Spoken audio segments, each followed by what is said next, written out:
दिंडोरी वृत्तांत न्यूज, आवाज सर्वसामान्यांचा। दिंडोरी पोलीस स्टेशनच्या वतीने बापू तात्या चव्हाण यांचा सत्कार। दिंडोरी तालुक्यातील पालखेड बंधारा येथील सामाजिक कार्यकर्ते तथा ज्येष्ठ पत्रकार बापू तात्या चव्हाण यांची दिंडोरी वृत्तांत न्यूजच्या कार्यकारी संपादकपदी निवड झाल्याने दिंडोरी पोलीस स्टेशनच्या वतीने बापू तात्या चव्हाण यांचा सत्कार तसेच विविध क्षेत्रातील मान्यवरांनी सत्कार केला।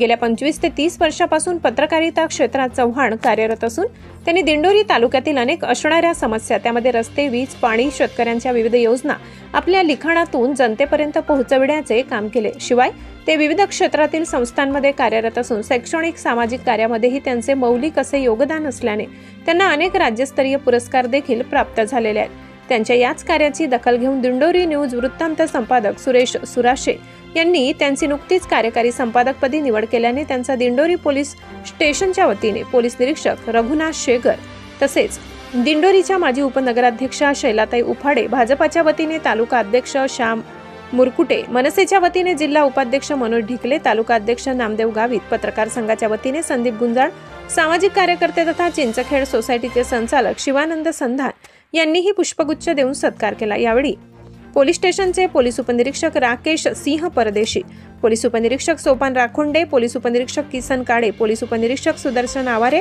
अंमलदार बाळा पानसरे, पोलीस हवालदार कृष्णा भोये, कैलास मवाळ, रणजित देशमुख आदी मान्यवर उपस्थित होते।